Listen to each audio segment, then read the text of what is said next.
Welcome to the Michael Blum Show, where we talk about things you don't want to talk about. We talk about sex. We talk about politics.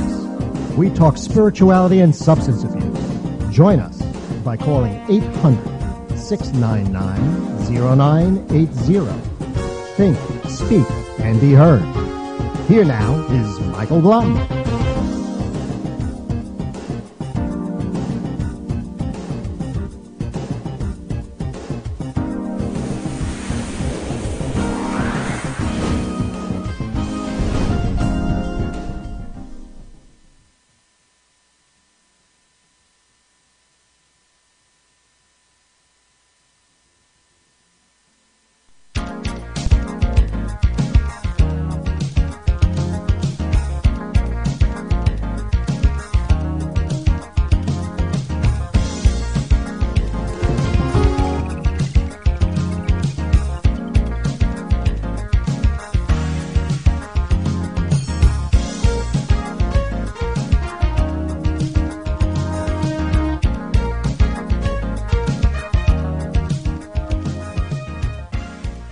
Hello, everybody. Welcome to the Michael Blum Show. I hope everyone had a good week. I certainly did. I want to welcome all on board. We may have some new listeners out there, those guys from the Stretch Zone.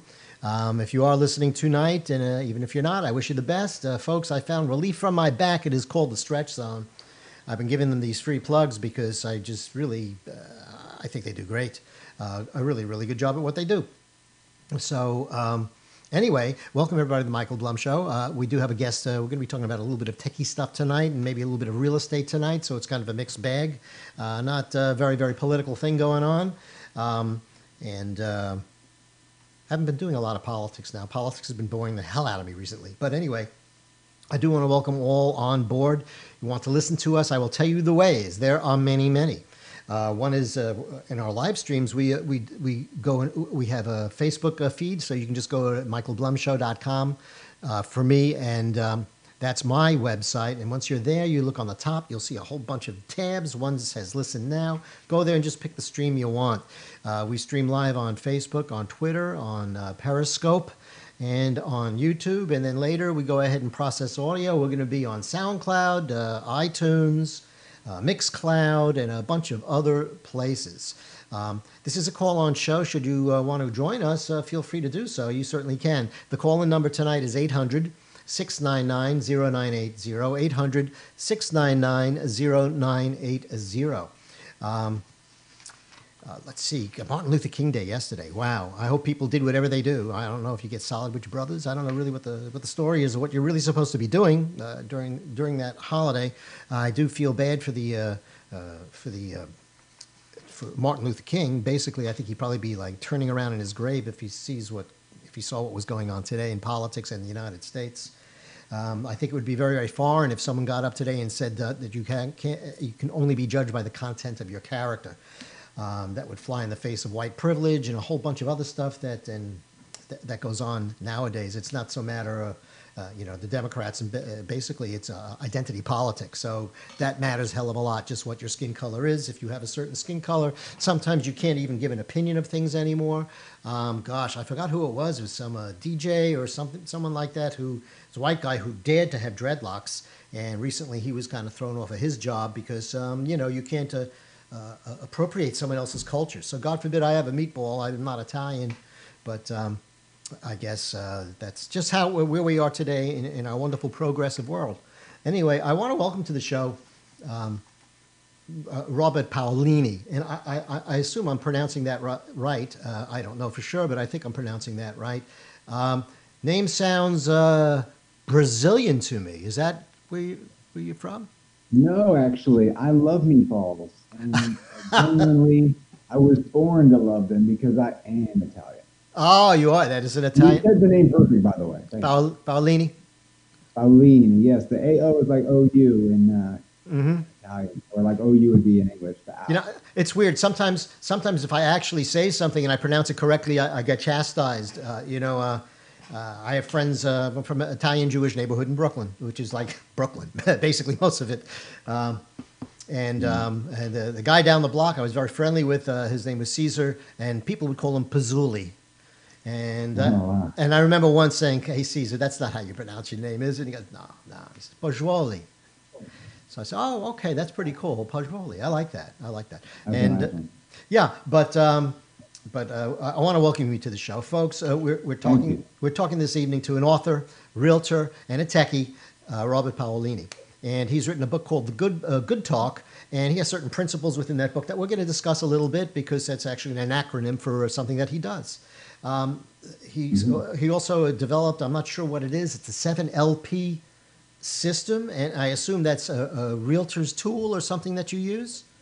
Yes, it's a proprietary process that we use to get very consistent but achieve high results for our clients when we list their property. All right, cool. So you're a licensed real estate agent where? Up in Florida somewhere? In I can do a whole state of Florida, but I'm mainly in the Bay Area. All right, mostly in the Bay Area there. All right, cool. Well, welcome aboard. Thank you. You know, every I guess every 50 years or so, there becomes some type of revolution in terms of technology.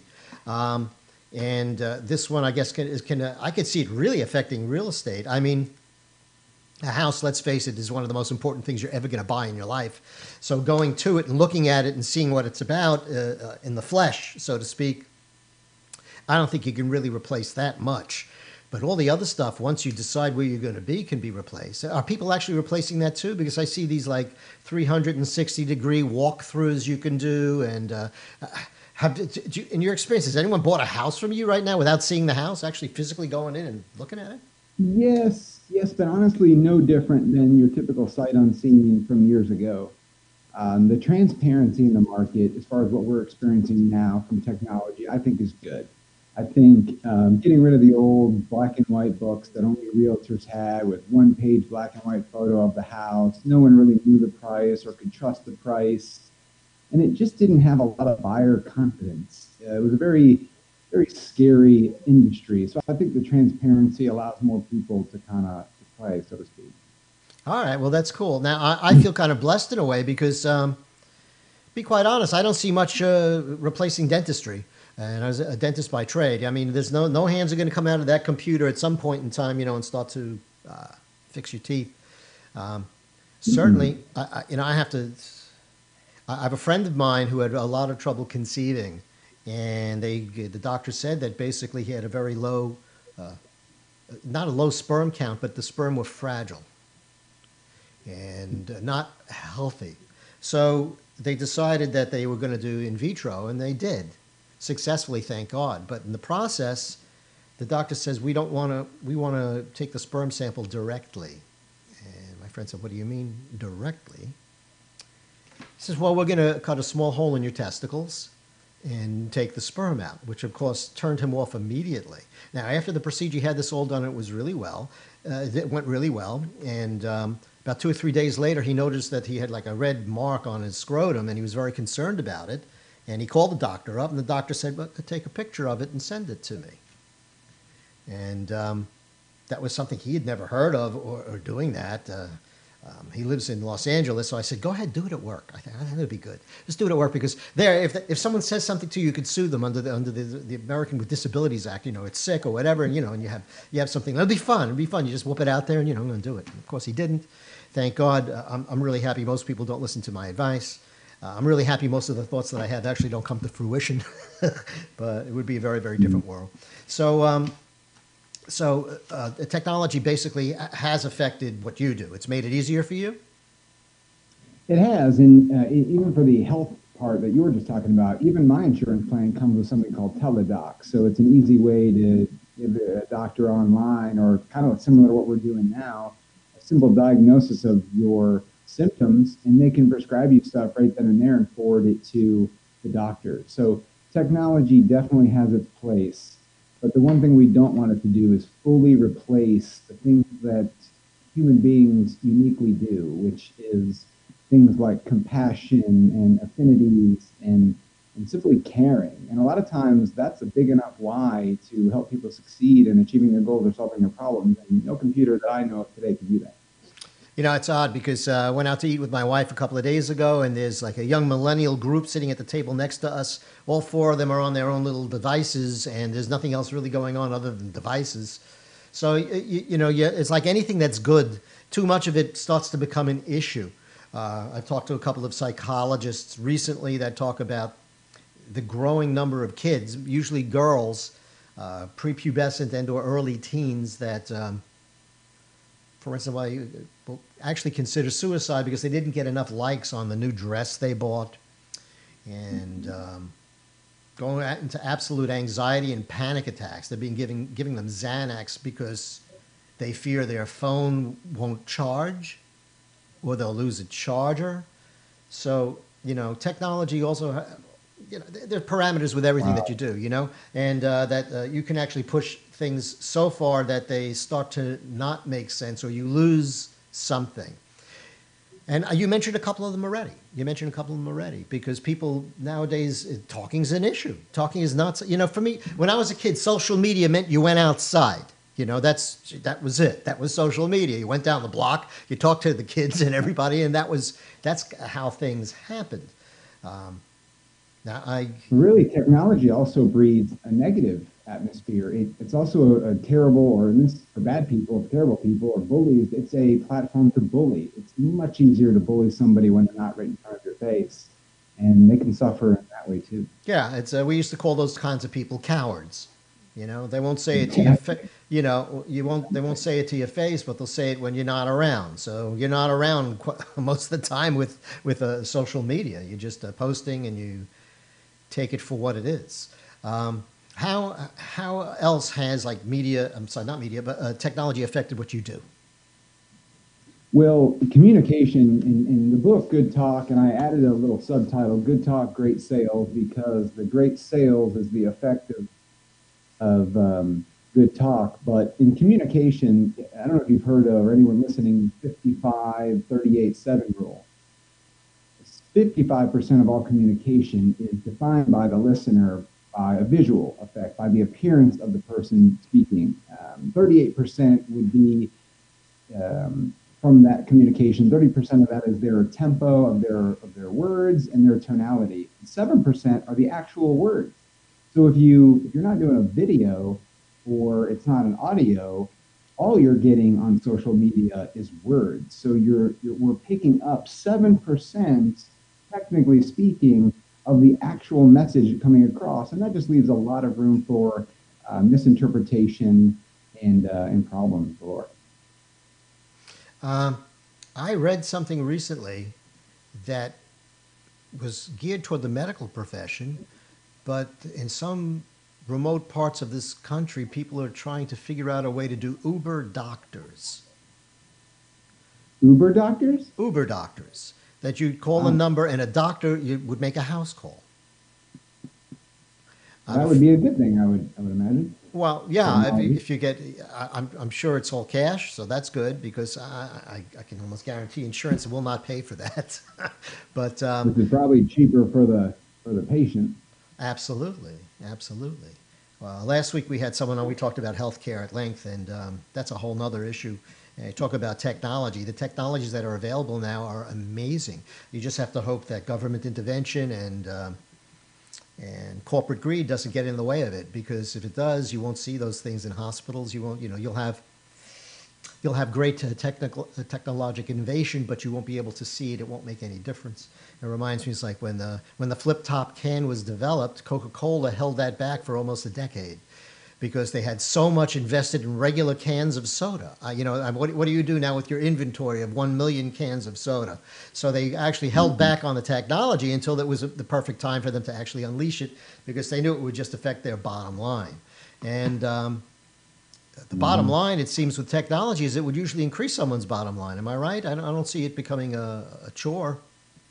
It would, and technology, even in real estate, is great. It helps me be able to serve more people at once. It helps me communicate to them without having a team of staff that would normally have been required 15, 20 years ago. I think in real estate, the downside of technology is when greedy corporations that once started as lowly old realtors like myself are really just trying to monopolize and corner a market. And the easiest way to do that is to use technology because it's convenient for the owner. So not coming from the government, but just proprietary corporations, we call them disruptors. They're using a web-based technology to help buyers and sellers literally buy and sell properties from start to finish. Now, as part of the process, I think it works great. But as somebody that sold hundreds and hundreds of houses over the years, the emotional side of real estate and the worries and fears are probably the biggest things that we manage. And websites and software just doesn't do that. And I think that's really what keeps us going strong. All right. So again, it's the human touch despite the technology that seems to do it. When do you think technology? When is there too much technology, in your opinion? When is it just too much? Too much is when it's replacing a good thing. If it's making something more effective, more efficient, and it's an obvious, undisputable benefit to the consumer, then we should applaud it. We should duplicate it. But when it is a bona fide across the board DIY and self-serve, and it's trending to, especially with social media, that we're more friends with people across the country than people across the street, you can see how it could trend to be catastrophic in the distant future.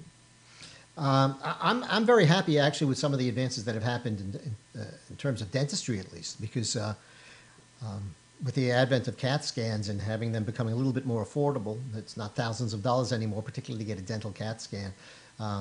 It's way easier because now you're working in 3 dimensions. The mouth is the human body is a 3-dimensional space, and beforehand, if you just use X-rays, you have a flat representation of what's happening in 3 dimensions. So you have no idea what depth is. You could see something here and something like this, but you don't know if it's like this. You don't know how far back in it goes because what you're seeing is this. And so in the quote unquote olden days, which I mean makes 5 years ago, in the olden days, you had to have surgeons that were very good at guesstimating because the exact position of that nerve is not known. We know usually from doing anatomy studies it's in front of or behind another structure, but there are always changes in anatomy. Sometimes your mouth and your body just didn't read the book. It didn't read the anatomy book, and it's in the wrong place, quote unquote. But technology certainly helps with a lot of that. Too much? I think too much in terms of that medicine would be in terms of patient presentation. On the clinical end, you study this. These are things that you study, you go to school for, you take courses in, you learn and you develop. A very effective selling tool, and I use the term selling because dentistry is a hard sell actually, but when you go ahead and sell dentistry, very often a lot of practitioners now, they just go ahead and they put this camera in your mouth and they go, look here, look at that.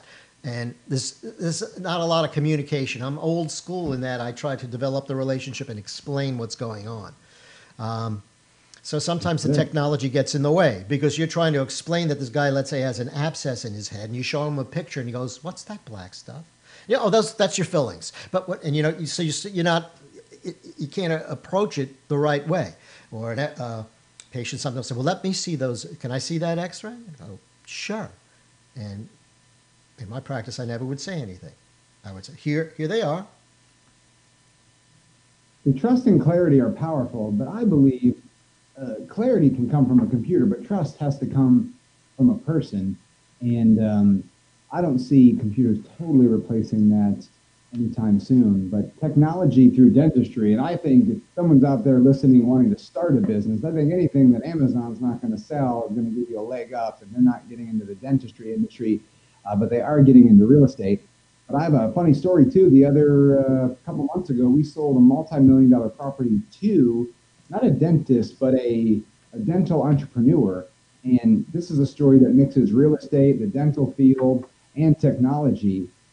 This person started a company in the Midwest where he makes these huge technological machines that create moldings for people's mouths in minutes. So what would normally you'd have to gag and dry heat for 10 minutes and wait maybe a week or so to get your molding back, he could do he sells these to dental offices, and they can make them in just 5 minutes. And he just loaded up with a big, huge commercial space in Tampa. So, in that aspect, and I could see where technology absolutely helps. Oh yeah, medicine and dentistry technology has been an intense boon. I mean, now with Da Vinci robotics, you can get some surgeries that used to be considered major surgeries with major scarring, and you can't tell after the fact that anyone's done anything. It really, it really is. It's quite an amazing thing. So, when did you write? When did you start to write the book? Your book? It was actually about 6 months ago. I had just finished my third year in real estate, already breaking records in both brokerages that I was a part of.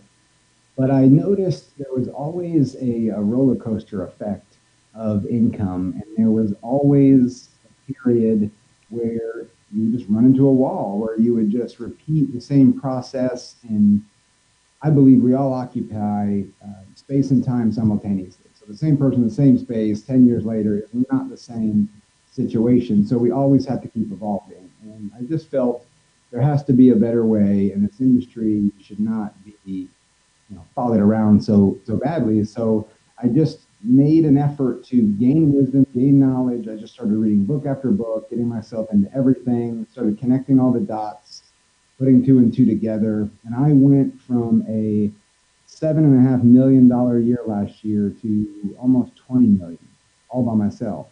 And it really, in the end, didn't take much more effort. It was basically taking the ingredients to do something and applying it to a perfect recipe. And that's where the book came from. The book pretty much outlines the process from a fundamental, principle-based perspective that can be used across the board in any field.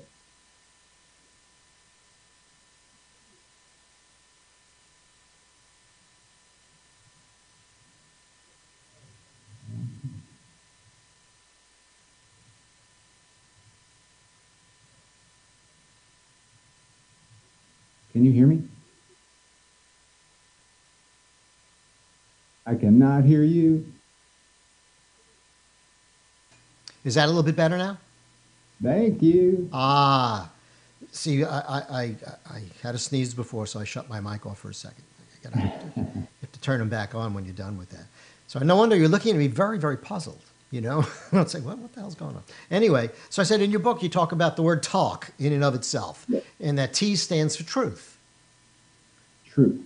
Honesty is the number one thing in communication of any kind. Do you find that the people that enter most professions early, the truth is one of the tougher things to deal with? That's what I've heard, and I believe that. But from what I experience, it's a myth. There's so much more to be gained, truly gained, by just starting from the truth and living in that realm. Yeah, it's. I always found that if you're talking about dentistry, the younger dentists also had way more of a problem with that. For instance, sometimes stuff happens. So if you broke an instrument, I remember asking someone as a younger dentist, what happens if I break an instrument inside of someone's tooth? And the guy said, you go to them and you say, hey, I broke an instrument inside your tooth.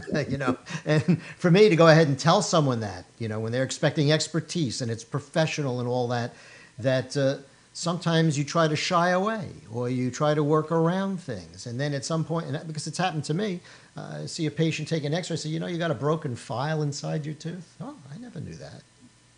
It's really? No one ever took.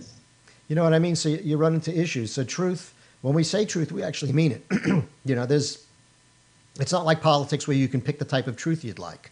It's either there or it isn't, and so I can understand. The best way to define it is to compare it to love. Like everyone knows that love is the most powerful thing, right? But just compare just love and truth. You can have truth without love, but you cannot have love at all without truth. So just by doing that, and I call that the Hoshin principle, when you can prioritize things by comparing them one at a time, whether you have 100 things or 2 things, that shows you right there that being honest is the best way to communicate in the end. Now, a lie is a lie. Everyone knows why they would be lying when they're lying, but in the end, it's not going to be beneficial. So honesty in any facet, whether professional, whether it be to your kids, to your spouse, to your friends, to your boss, to your staff, honesty. Yeah, you have to be truthful and not lie, particularly with spouses. I'm always surprised at the amount of dishonesty that goes on in certain marriages, and I'm happy I was able to avoid all that. I remember telling my wife very early on that trust is the most important thing. I said, if you break a trust, then that's it. I mean, That's tough. why would you ever do it? So I said, if things ever get rocky with us, I would tell you what's going on. I wouldn't let you find out I was fooling around. I'd say, hey, I'm going to fool around unless we get some stuff done. And then you could decide whether you'd want to divorce me or not. But I never would have broken a trust with you. Yes, and it's a tough conversation, but it's an even tougher result if you don't. Yeah. So unfortunately, we live in a kind of like a post-truth America right now, where that seems not to be all that important. But in terms of personal interaction with people, it's of vast importance. Get off the phone and speak the truth. And again, you can hide behind that thing and go ahead and type into your device whatever the hell you want. And who knows if it's the truth or not? It's. I would say there's probably more lying going on than anything else.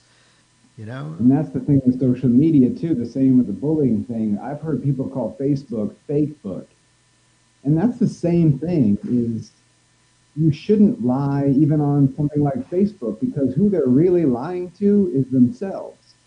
And honestly, as far as truth goes in the book, and when it's printed and it is read, you'll realize that the number one person we should all be honest to is ourselves, more so than even other people. Even if you've never told a lie to another human being, but all of your thoughts and beliefs are lies to your inner consciousness, you're going to be in a world of hurt. And truthfulness to oneself is a huge part of that.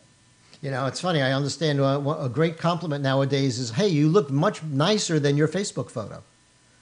That's a major compliment nowadays, because most people's Facebook photos, let's face it, are a decade older than they are. As you can see, I don't really look at you. You look stunning, sir. I mean, I gotta say, you're dapper. You got the tie. I'm wearing. You can't see too. I'm wearing a pickle with sunglasses today, and it says "Deal with it." This is what it says on the shirt. But I love it. But you look very, very slick. So anyway, we got the Thank T. you. We got the T part. Okay, so now we have the A part of the word talk. And again, Robert's book again, folks, is Good Talk. I assume available on Amazon. Not yet. Not yet. Okay. I'm kind of a perfectionist when it comes to that, and there's a little bit of a secret bonus, kind of a send off at the end that I'm trying to just flow perfectly, and we're a few weeks away. All right. Well, excellent. I wish you luck with it. I'm sure it'll come to fruition. Thank you. So anyway, we have the A, and you said the A again stood for attention. Is attention. Attention is in the book would be a commodity. Facebook, for example, they want attention. A radio station, that you want someone's attention. You don't need someone to buy something. There's no e-commerce shop on your website. You simply want eyeballs, and with eyeballs and with attention, the sky is the limit. That's why there's sponsors on YouTube videos. So attention in communication is basically a fundamental act for more effective listening. And it's proactive, it's more than hearing, it's listening, it's analyzing, it's connecting what you're hearing, but not with a response or a state of mind where you're waiting for your turn to talk. It's truly paying attention, and knowing the value of attention is important in communication. So when you give it to someone who is speaking to you, it also is a physical way to show that you're listening, besides some feedbacks or just repeating some things that they're saying. How would you separate out attention from listening? Because listening is the next part. Yeah, listening is a receptive type act, and attention is more proactive. You're giving it. That's how the best way to look at it. One's coming, one's going. It's funny because I think there's a phrase that basically says your messages always go on a flow of energy. So when you speak to someone, that's a part of it is not the words, it's the flow.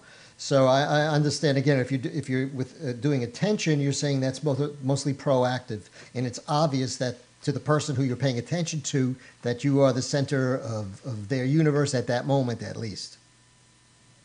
Right. Do you remember how you were feeling when you saw the look on my face when I couldn't hear you talking, but I saw your mouth?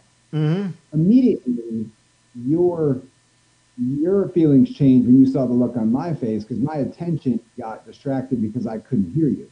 Similarly, if you were talking to me this whole time, but I was looking this way, pretending to hear, even responding, now that violates the attention principle, which breaks up communication, breaks up your thought, breaks up your message, distracts me. That really is the power of attention or lack thereof. All right, so we have attention, then we have listening. And listening, you said that's the passive part. You're just going to hear out the other person what they want. Yes, and listening, I was just talking to a few people about listening, and we were talking about communication, and they're saying, communication is, being able to speak well and be understood, and you want to listen as part of that. But to me, and in the book, speaking is not communication. Speaking is just noise. Speaking is projection or just making a statement. Communication starts with listening. Once information is perceived, that by definition is communication. But then some people assume when they just listen to somebody, or if it's a negotiation or it's your spouse, they think the leverage goes to the talker. But it's the complete opposite. It couldn't be farther from the truth. Listening is not doing the other person a favor. It's actually gaining the listener leverage and power over the conversation if needed. So listening, whether it be an adversary, an opponent, or a best friend, works better for the listener across the board. Sure, sure it does. It's funny. I remember when I would when I was a little bit more active, and I'd be selling dentistry to people. And I hope people don't mind the word "sell." I know it is a four-letter word, but sometimes it's difficult to get people to act in their own best interest. And if you come to me as the ombudsman of your teeth, I'm going to push what I think is the best for you, in that way. And you have to really listen. One of the easiest things for me in terms of like what would be selling is if someone comes into me and they say, Doc, I need dentures. Well, I can say, absolutely right. And I know at least that person is amenable towards certain facets of treatment. And you have to listen. The thing I really don't like, or I think that's lost in listening is, and I'm sure you've experienced this maybe with robocalls or solicitors, in that you say something and they just continue on with their script. And it's obvious to you that they're not listening to a goddamn thing you're saying, nor do they really particularly want to listen to what you have to say. And I'm always surprised and shocked that people are trained that way in sales, because it's stupid, I mean, Yeah, it's terrible. to So just, let me give you an example of what I do in the sales realm of real estate. So to me, what most people consider sales, even though it's, let's say it's a service business, is when you sit down with that potential client at the kitchen table. But if you were trying to sell your house and you hired me and I came over and I just laid out this flip chart and this clipboard and I had this brochure and I had all these fancy bells and whistles and I had like a little circus chimp banging a thing, telling you how great I am, what I can do, how fast I sell houses, for how much money, blah, blah, blah, blah, blah. And all of that could be 100% true, undisputable, 1,000 times better than any other realtor you spoke with. But truthfully, what will matter to you is that I am truthful in my communication to you, that I'm paying attention to what you're saying, and that if I'm truly listening to your need and your wants and your problems, then you'll understand from that point that at the very least, I'm capable of solving the problem and that I understand that you have a problem. But to be honest with you, when I first sit down with a client, I tell them I'm here for one of two reasons, or maybe a little bit of both. I'm here to solve a problem or help you achieve a goal. So we got to find out what that is. So then I just stop and listen. I have to know the big why. I want to know, what the biggest problem is, what the next problem is, what the goal is, what is holding you back, what's stopping you, how is it making you feel, what are your questions, and truly seeking to understand the need of the client is absolutely And it's really not sales to me. If you want to call it sales, that's fine, but it's really service. Yeah, you're listening to what someone says. They say, I want this, and then you try to get it for them. Exactly, or do it in a way that has to be done. Sometimes it's specifics. It's an exact dollar amount, an exact time period, Sure, and sure. circumstances are just insurmountable to the homeowner. And it's also understanding as a professional that the salesperson is never the hero. The salesperson is the guide. So if you want to look at it like Star Wars, your clients are always Luke Skywalker. And we, as the sales professional in any field, whether it be dentistry or real estate, we're the Yodas. We're the ones helping them succeed with their problem or goal and helping them celebrate that triumph with those they know, like, and trust. So we're the wise people serving them. And just that perspective alone, I think, could give anybody in real estate or sales a leg up, an advantage. Uh, Now, the last letter of talk is the K, and My favorite. it's your favorite, you said. It is because it stands for kindness. And that is the attitude, the conduit in which the communication has to flow. Absolute kindness, absolute open mindedness, whether it's a vicious negotiation or a battle on repair addendum. It's just kindness. It's the best way to listen to the other person. It's the best way to allow the other person to listen to what you're saying, and the best way to come up with a unified, collaborative solution. Once anger, frustration, envy, just anything, evil, bad, hatred, all that comes in, that is the fastest way to distort reality in the situation and ultimately probably even make the problem worse. So no matter how you're feeling or what you're feeling or how you want to justify a negative attitude, go into any communication with a clean emotional slate and have compassion and kindness in your tone authentically, and whatever you want to get done is much more likely to get done. But don't you get those clients every now and then that come in that it almost seems like they've come in to kick tires? That's the best way I could maybe put it.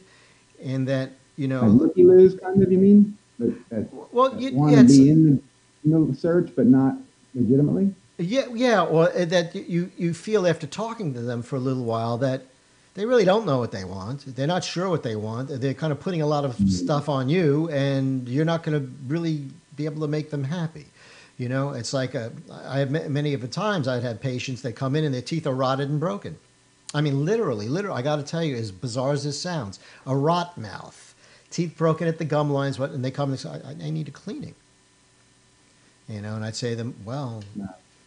you don't really need a cleaning. You need some work. You got some serious stuff going on. I said, it's like you have a car with bad brakes and you're saying, can you polish it up? And there's, unless there's pain involved, because I don't believe that humor is a universal language. I believe pain is a universal language. I think that, Like that.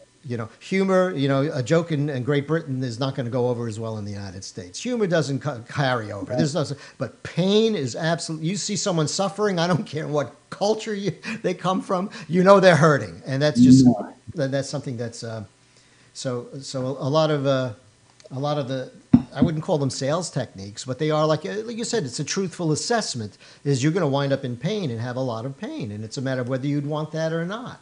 And I don't know Well, what identifying that it could be sales. Sometimes people don't realize their pain points, the pain of doing something, the pain of not doing something. It's important to identify that. It's our duty because we're revealing obstacles that may come or situations that may come, and we'll just better prepare them for that. And for me, the only client that I would not want to take, which I haven't met that person yet, with somebody that would be malicious or evil or just have an intent to harm mentally or financially another person. But kindness also gives you patience beyond belief. So a client in need is a client indeed. And I provide clarity to people. So a good realtor is not going to allow somebody to drift and chase their tail. We use a 1 to 10 scale, so we can identify any fears or problems they're thinking of with numbers and isolate them one at a time, and just work with them, educate them, give them clarity to the process so they're less fearful and prepared to make decisions that they can live with and be happy about. Sure, and it's odd sometimes because sometimes I think the clients will put whoever they're dealing with in an adversarial kind of a place. So like I've had like patients, and I'm sure you'd have a similar thing in real estate, where a patient will come in and say to me something like, "Doc, I can only afford $3,000. It can't be one penny more than that." And my answer to that always is, there are treatments that are excellent in your mouth, but they're going to cost over 3,000. So just to keep it brief, I'm not even going to mention those to you. We'll just forget them. And now they either say, "Thank you so much," in which I know this was an honest communication, or they say, "Well, no, you could tell me about those too," which means to me that it's not that honest a communication, that they're willing to spend more if they could somehow figure out what that more means for them. I would imagine there's something that happens all the time with you. This is my budget, I can't go over this with the house, and that's that. And basically, if the situation really presents itself in the right way, it's not the case. It's just... What we hear a lot in the industry is sellers are yellers and buyers are liars. But what I have found is that most agents just don't ask the right questions. And they ask a lot of the what, but they don't ask why. And I call it like listening to a song. You can either hear the music or the lyrics. And the lyrics tell you the what that person wants. But the song, the music part of it tells you the why. So if someone just says, "I want a fenced-in backyard," most people would just say, "Okay, that sounds excellent," and write it down. But they don't ask, well, what about the fenced-in yard is important to you? Is it privacy? Do you have dogs? Is it this? Is it that? And then we can get to the root of the need of the wall of the fenced-in backyard. And in some cases, they wouldn't even need a fence. Maybe they just said that out of the blue because it just popped into their head. And I passed on, or that agent passed on, beautiful homes that they would have loved because we didn't check the box that we always had to keep that box checked with a fenced-in yard. And later we find that they kind of went off to another agent, found a beautiful home that they love, and you see it online, it doesn't even have a fence. Did they lie, or did we just not ask the right question? So I always tell agents, don't listen to the lyrics, listen to the music of the song, and keep asking the why to dig deep on the purpose of their choice. Because if they're not professionals, they may not know what they're actually asking for.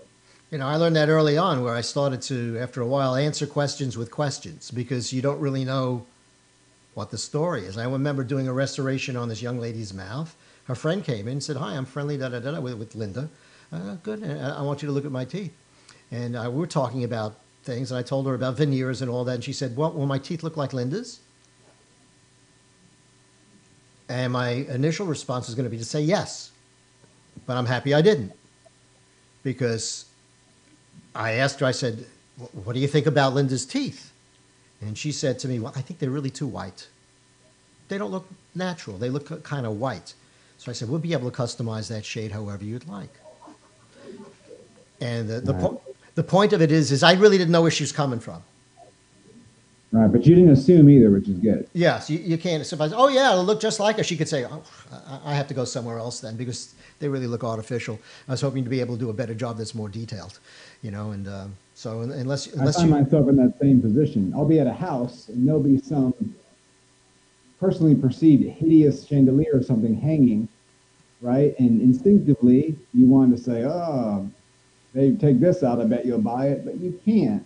Number one, I've learned a long time ago not to be negative at all, but 9 times out of 10 they'll look at it and go, "Oh, that's really awesome, that's unique." So just like your story, don't assume, don't just kind of listen and guide. Yeah, because you don't know. You could say, "That's a really ugly thing. You should get rid of it." And she goes, "Well, guess from my grandmother who passed away like 3 years ago gave me that as a present." So, you Yeah. start, you don't really. you don't really know sometimes with the communication you're doing unless you really just question and really get into it a little bit better. I had a friend of mine who was an NLP instructor. I don't know if you're familiar with NLP, neuro-linguistic programming. It's the kind of the Tony Robbins kind of stuff. Yes, I've heard of it. Someone asked me if I've had formal training in it. I have not, but I know of it to a small degree. Yeah, and basically this guy who I learned a lot of that from, his name is Ed Reese. It's from the Southern Institute of Neuro-Linguistic Programming. He's a really interesting guy. And basically he said, if you're trying to convince someone to do dentistry and at the end they say thank you and they leave, what you've done is you convince them to leave. He said that your communication is its result, not what you say. If you say something and you think you're selling them the best house in the world and they're not, you didn't. Your communication said to them, you have to leave. And it's got a little bit of a tough nut to kind of get around, but I think there's a lot of truth to it. Oh, absolutely. Words definitely move mountains and create calls to action. So if that is your goal when you start communicating, but the end result is not, then like you said, you absolutely sold them on leaving.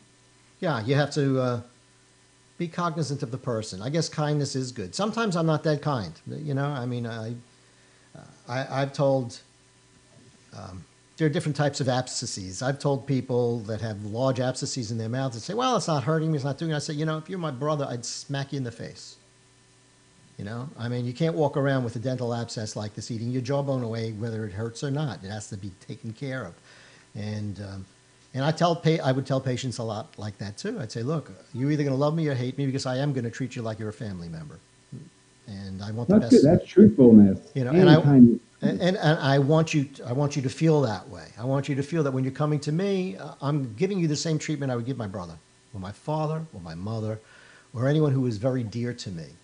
And I don't say this to the patient, but between me and you, I just have I have a very, very sensitive bullshit meter. And if it goes off, I'm aware of it. Usually the person I'm talking to won't be aware of it, but I can... You feel it. I can feel it and sense it. I wanted to get back to a little bit of the technology thing, because oddly enough, you know, when I got this thing from your publicist and I thought it was really interesting, it said the whole thing had nothing to do with real estate or books or anything like that. It said technology replacing humans. So, so that's pretty much the note that I got here. But as I'm reading through it, I decided to get into a little real estate because that's what you do.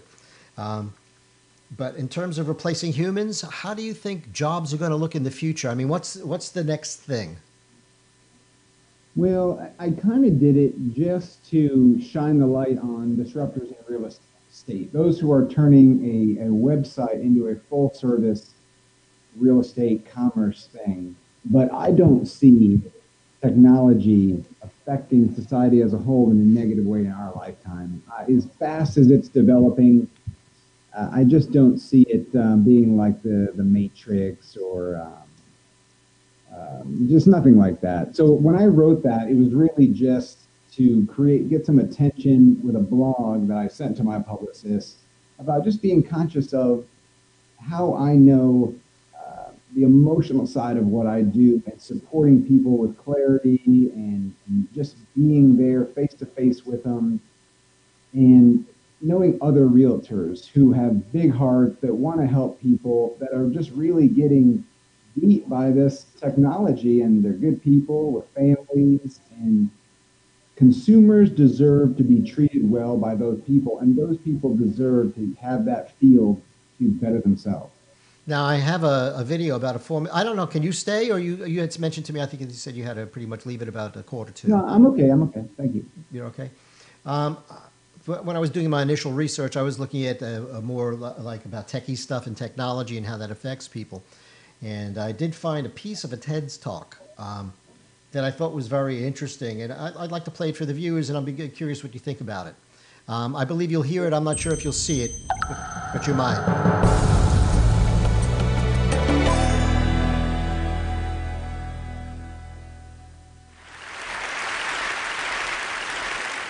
So this is my niece. Her name is Yali. She is 9 months old. Her mum is a doctor and her dad is a lawyer. By the time Yali goes to college, the jobs her parents do are going to look dramatically different. In 2013, researchers at Oxford University did a study on the future of work. They concluded that almost 1 in every 2 jobs have a high risk of being automated by machines. Now, machine learning is the technology that's responsible for most of this disruption. It's the most powerful branch of artificial intelligence. It allows machines to learn from data and mimic some of the things that humans can do. Now, my company, Kaggle, operates on the cutting edge of machine learning. We bring together hundreds of thousands of experts to solve important problems for industry and academia. So this gives us a unique perspective on what machines can do, what they can't do, and what jobs they might automate or threaten. So machine learning started making its way into industry in the early 90s, and it started with relatively simple tasks. It started with things like assessing credit risk from loan applications, sorting the mail by reading handwritten characters from zip codes. Over the past few years, we have made dramatic breakthroughs. Machine learning is now capable of far, far more complex tasks. In 2012, Kaggle challenged its community to build an algorithm that could grade high school essays. The winning algorithms were able to match the grades given by human teachers. Last year, we issued an even more difficult challenge. Can you take images of the eye and diagnose an eye disease called diabetic retinopathy? Again, the winning algorithms were able to match the diagnoses given by human ophthalmologists. Now, given the right data, machines are going to outperform humans at tasks like this. A teacher might read 10,000 essays over a 40-year career. An ophthalmologist might see 50,000 eyes. A machine can read millions of essays or see millions of eyes within minutes. We have no chance of competing against machines on frequent, high-volume tasks. But there are things that we can do that machines can't do. Where machines have made very little progress is in tackling novel situations. They can't handle things they haven't seen many times before. The fundamental limitation of machine learning is that it needs to learn from large volumes of past data. Now, humans don't. We have the ability to connect seemingly disparate threads to solve problems we've never seen before. Percy Spencer was a physicist working on radar during World War II when he noticed the magnetron was melting his chocolate bar. So he was able to connect his understanding of electromagnetic radiation with his knowledge of cooking in order to invent, any guesses? The microwave oven. Now, this is a particularly remarkable example of creativity, but this sort of cross-pollination happens for each of us in small ways, thousands of times per day. Machines cannot compete with us when it comes to tackling novel situations, and this puts a fundamental limit on the human tasks that machines will automate. So what does this mean for the future of work? The future state of any single job lies in the answer to a single question. To what extent is that job reducible to frequent, high-volume tasks, and to what extent does it involve tackling novel situations? On frequent, high-volume tasks, machines are getting smarter and smarter. Today they grade essays, they diagnose certain diseases. Over coming years, they're going to conduct our audits, and they're going to read boilerplate from legal contracts. Accountants and lawyers are still needed. They're going to be needed for complex tax structuring, for path-breaking litigation, but machines will shrink their ranks and make these jobs harder to come by. Now, as mentioned, machines are not making progress on novel situations. The copy behind a marketing campaign needs to grab consumers' attention. It has to stand out from the crowd. Business strategy means finding gaps in the market, things that nobody else is doing. It will be humans that are creating the copy behind our marketing campaigns, and it will be humans that are developing our business strategy. So Yali, whatever you decide to do, let every day bring you a new challenge. If it does, then you will stay ahead of the machines. Thank you. Well, what do you think? I liked it. I love it. I think it reminded me, too, the other part of my blog that I wrote about, synthesizing communication, or the dangers of synthesizing communication, was not to warn people of the threat of technology, but it was to wake people up to bring back value in people's service and add value to the service that they give, so we are not replaced. If our value is greater, there won't be a demand for all the self-checkout to buy a house. So that was really what it was. It was basically a call to action that we need to bring back humanistic, arm's length, compassionate, face-to-face service. And it's amazing because I have a friend of mine who's a very, very dear friend of mine. For a long, long time, he's my attorney as well. And he has to compete now with like Rocket Lawyer and these other services who basically, you can think if you're, let's say you're in your 20s or your 30s, you don't have a vast fortune, don't have a complicated life, but you'd like to have a will.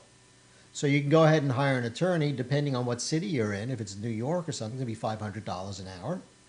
Or you can spend $35 online and get one done through Rocket Lawyer. And if you want to talk to one of their attorneys, it's $85. And he's really suffered a lot from this kind of thing. And I think he will continue to suffer because that is the kind of job, basically, that unless you need something spiffy, and he doesn't handle all law, and he's told me, look, go to this attorney, not the smartest person in the world, but you don't have like a major issue or need. This is very, very common boilerplate kind of stuff for a federal attorney. So go to him. And for things like that in the future, maybe there won't be a need for it because it's so mundane and routine it can be handled by a machine. But I think obviously in dentistry and in a lot of other fields, real estate, I can't imagine someone just buying from beginning to end online. It's hard for me to believe too, but it's been done already, actually. Very few people in the market are willing to do that and wanting to do that. Some of the major fears are not missing out on a great house, leaving money on the table, selling yours, overpaying for a property, finding the house of your dreams and losing it some catastrophic defect you didn't know about. And computers don't reveal that. In fact, that kind of technology hides a lot of it. In fact, even real estate sales in general didn't start with realtors. We were the solution to a problem of dishonesty. So hundreds of years ago, when they were using stones as an exchange of commerce, people would sell their property to each other. There'd be a third party that would hold the money, like escrow, the good faith stuff, and the town would all witness it and sign, and it was like a real estate transaction, but hundreds of years ago. But people didn't tell the truth. They didn't convey the proper information. And as you said earlier in our interview, that there's no trust there, and they didn't want to buy a lemon or get taken for granted, and it's their biggest purchase that they're going to make. So then is born the realtor, the third-party mediator, regulated, governed, and insured with the state, and we're accountable to the actions of both buyer and seller. But when you have a computer, you're almost getting back to that same shadiness. There's just a middleman, and they take a smaller fee, and it's just reducing the value of the industry as a whole. So the blog was a wake-up that says consumers deserve our service, and we deserve to give it. Well, I want to thank you for joining me tonight. It was a little bit different than I thought it would be, but that's good too. So thank you. I had a great time. If people want to get in touch with you, Robert, have some more questions or seek your guidance or get the book when it finally does come out, how will they go ahead and do that? You can type Good Talk Nation in Google. I have a ton of videos on YouTube. Robert Paolini, Bobby Paolini, however you want to put it in there. You can just Google my name. You'll see an absolute ton of videos that help in sales and communication and real estate. The principles that I've instilled in the book help me communicate to my children, to my wife, to my broker. Just everything is better, your communication on that level. So I appreciate the talk. Had a great time. All right, thank you so much for joining us this evening. I do appreciate it. Folks, you've been listening to The Michael Blum Show, and we're going to be signing off now. Next week, what do we have going on next week? Oh, Deborah Bowen. All right, Deborah Bowen is going to be talking about the right to strip. She's a nudist, by the way. So she's serious. So she's going to talk about, I guess, some of the laws in different places and how you can walk around naked in public and a couple of other things. We've had her on the show before. Very, very, very interesting conversation. So I hope you will join us at that point in time. And I'm going to sign off with you, and I'm going to sign up with what I always say. And basically what I always say is, everything in life truly is possible. Fewer things are probable, but one thing is for certain, and the certainty is that you are alive. So go ahead and live your life to its fullest. Be kind. And remember, tomorrow is promised to nobody. make the most of what we have. Thank you so much, and we'll speak to you next week.